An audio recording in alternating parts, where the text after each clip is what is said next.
ಸರ್ಕಾರ ಅಧಿಕಾರಕ್ಕೆ ಬಂದಾಗ್ಲಿಂದ ನಾವು ಕಾಂಗ್ರೆಸ್ನಲ್ಲಿ ಆಗ್ತಾ ಇರುವ ಗಲಾಟೆಗಳ ಬಗ್ಗೆ ಓಕೆ ನಾವು ಅರ್ಥ ಮಾಡ್ಕೋಬಹುದು. ಅವ್ರಿಗೆ ಮಿನಿಸ್ಟ್ರಿ ಬೇಕು, ಕೆಲವರಿಗೆ ಅನುದಾನ ಬೇಕು, ಕೆಲವರಿಗೆ ಇಂಥವ್ರು CM ಆಗಬೇಕು ಅಂತ. ಆದರೆ ಬಿಜೆಪಿ ಜಗಳ ಇದೆಯಲ್ಲ, ಬಿಜೆಪಿ ಜಗಳ ಯಾಕೆ ಆಗ್ತಾ ಇದೆ ಅನ್ನೋದೇ ಗೊತ್ತಾಗ್ತಾ ಇಲ್ಲ.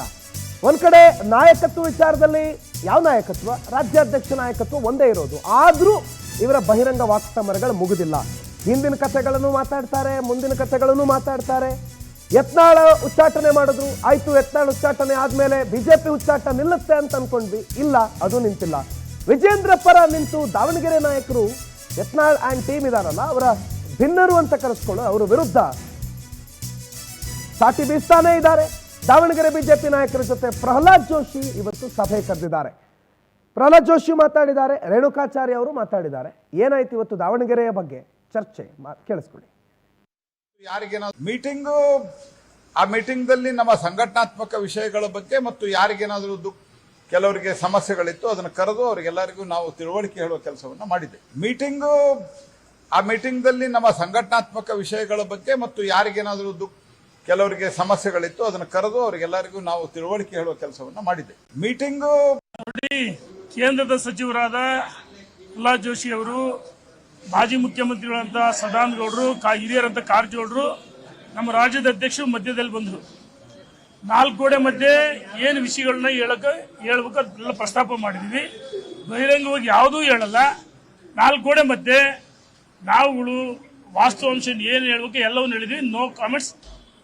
ನಾಲ್ಕು ಗೋಡೆ ಮಧ್ಯೆ ಹೇಳಿದ್ವಿ, ಬಹಿರಂಗವಾಗಿ ಯಾವುದನ್ನು ಹೇಳಕ್ಕೆ ಇಚ್ಛೆ ಪಡೋದು. ಮಧ್ಯದಲ್ಲಿ ಬಂದರು, ಸವಿಸ್ತಾರವಾಗಿ ಏನು ಹೇಳ್ಬೇಕು ಎಲ್ಲವೂ ಹೇಳಿದ್ವಿ.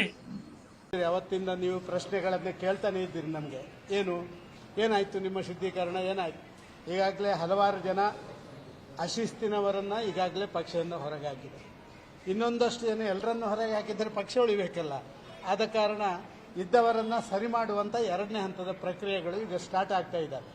ಎಲ್ಲೆಲ್ಲಿ ಸ್ವಲ್ಪ ಸಣ್ಣ ಪುಟ್ಟ ಗುಂಪುಗಳಿದ್ದಾವೆ, ಮತ್ತೊಂದಿದ್ದಾವೆ, ಅವರನ್ನ ಕರ್ಕೊಂಡು ಬಂದು ಅವರಲ್ಲಿ ಮಾತಾಡಿಕೊಂಡು ಅವರನ್ನು ಸಮಾಧಾನ ಮಾಡಿ ಮತ್ತು ಪಕ್ಷದ ಹಿತದೃಷ್ಟಿಯಿಂದ ನಾವೆಲ್ಲ ಒಟ್ಟಾಗಿ ಏನು ಮಾಡಬೇಕು ಅಂತ ಹೇಳುವಂಥದ್ರ ಬಗ್ಗೆ ಚಿಂತನೆ ಮಾಡುವಂಥ ಒಂದು.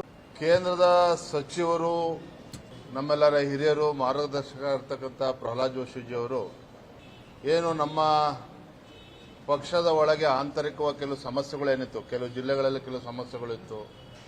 ಕೆಲವು ದಿನಗಳ ಹಿಂದೆ ನಾವು ಸೇರಿದಾಗ ನಾನೇ ಪ್ರಹ್ಲಾದ್ ಜೋಶಿ ಅವ್ರಿಗೆ ಮನವಿಯನ್ನು ಕೂಡ ನಾನು ಮಾಡಿದ್ದೆ. ಹಿರಿಯರಾಗಿ ಕೆಲವು ಸಮಸ್ಯೆಗಳನ್ನು ತಾವು ಬಗೆಹರಿಸಬೇಕು ಅಂತೇಳಿ ನಾವು ಎಲ್ಲರೂ ಕೂಡ ವಿನಂತಿ ಮಾಡಿದಾಗ ಅವರು ಕೂಡ ಸಮಯ ಕೊಟ್ಟಿದ್ದಾರೆ. ಕೆಲವು ಸಣ್ಣ ಪುಟ್ಟ ಸಮಸ್ಯೆಗಳಿದೆ, ಅವರೆಲ್ಲರನ್ನು ಕೂಡ ಅವ್ರ ಜೊತೆ ಚರ್ಚೆ ಮಾಡಿ ಸಮಸ್ಯೆನ ತಿಳಿಗೊಳಿಸ್ತಕ್ಕಂಥ ಕೆಲಸನ ಅವ್ರು ಮಾಡಿ. ಸಮಸ್ಯೆ ಇದೆ ಅನ್ನೋ ಜಗಜ್ಜಾಹಿರ್, ಅದನ್ನ ರಾಜ್ಯಾಧ್ಯಕ್ಷರು ಒಪ್ಕೋತಾರೆ. ಸದಾನಂದ ಗೌಡರು ಹೇಳ್ದಂಗೆ ಪಕ್ಷನೇ ಖಾಲಿ ಆಗ್ಬಿಡುತ್ತಿಲ್ಲ, ಎಲ್ಲರನ್ನೂ ಹೊರಗಡೆ ಕಳಿಸ್ಬಿಟ್ರೆ.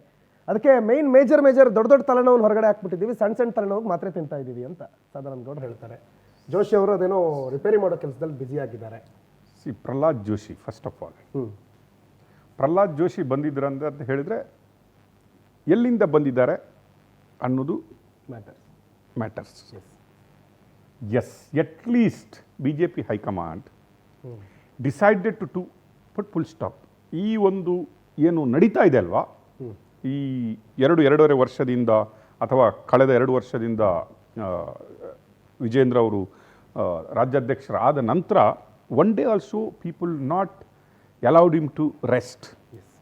2 ವರ್ಷ ದುರಾದೃಷ್ಟನೋ ಅಥವಾ ಏನಾಗಲಿ, 2 ವರ್ಷದಲ್ಲಿ ಒಂದು ದಿನನೂ ವಿಜೇಂದ್ರನಿಗಾಗಿ ಶಾಂತಿಯಲ್ಲಿ ಕೆಲಸ ಮಾಡಲಿಕ್ಕೆ ಬಿಟ್ಟಿಲ್ಲ. ಅಥವಾ ಹೈಕಮಾಂಡ್ ಆಗಲಿ ಉಳಿದವರಾಗಲಿ ಒಂದು ಸಲ ಆದರೂ ಈ ಬೊಬ್ಬೆ ಹೊಡಿತಾ ಇದ್ದಾರಲ್ಲ ಅವರನ್ನು ಕಿವಿಗೊಟ್ಟು ಕೇಳುವಂಥ ಕೆಲಸನೂ ಮಾಡಿಲ್ಲ. ಅರೆ ಇನ್ನೂ ಎಲೆಕ್ಷನ್ ಕರ್ನಾಟಕದಲ್ಲಿ 5 ವರ್ಷ ಬಿಟ್ಟು ಏನಾಗಬೇಕಿದೆ? ಇರಿ ಬಿಡಿ, ಮೋದಿಯವರು ಬಂದಾಯಿತು, ನಮಗೆ ಮೋದಿಯವರು ಬೇಕಿತ್ತು, ಸ್ಟೇಟಲ್ಲಿ ಏನಾದರೂ ತೊಂದರೆ ಇಲ್ಲ, ಹಾಳು ಬಿದ್ದೋಗ್ಲಿ ಇವ್ರದ್ದು, ಕರ್ನಾಟಕದವ್ರದ್ದು ಯಾವ ಏನೂ ಮಾಡಲಿಕ್ಕಾಗಲ್ಲ ಅಂತ ಹೇಳಿದಾಗ ಬಿಟ್ಬಿಟ್ಟಿದ್ರು. ಆದರೆ ಈಗ ಲೋಕಲ್ ಬಾಡಿ ಎಲೆಕ್ಷನ್ಗಳು ಹತ್ರ ಬರ್ತಾ ಇದ್ದಂಗೆ ಅಲರ್ಟ್ ಆಗಿದ್ದಾರೆ. At least high command is decided to put a full stop. ಇದು ಒಂದು ನಾವು ತಿಳ್ಕೊಬೋದು. And Joshi is having very close association with ಮಿನಿಸ್ಟ್ರು ಮಾತ್ರ ಅಲ್ಲ, with RSS and with the high command. Like high command ಯಾರು? ಮೋದಿ ಮತ್ತು ಅಮಿತ್ ಶಾ ಅವರೊಟ್ಟಿಗೂ ಆತ್ಮೀಯ ಬಾಂಧವ್ಯತೆಯನ್ನು ಹೊಂದಿದವರು. If he carries any reports to centre, ತಗೊಂಡೋಗ್ಬೇಕು, this is my report and I tried my best, this may be the action ಅಂತ ಹೇಳಿದರೆ ನಾಳೆ ಒಂದು ಆ್ಯಕ್ಷನ್ ಆಗಲೂಬಹುದು.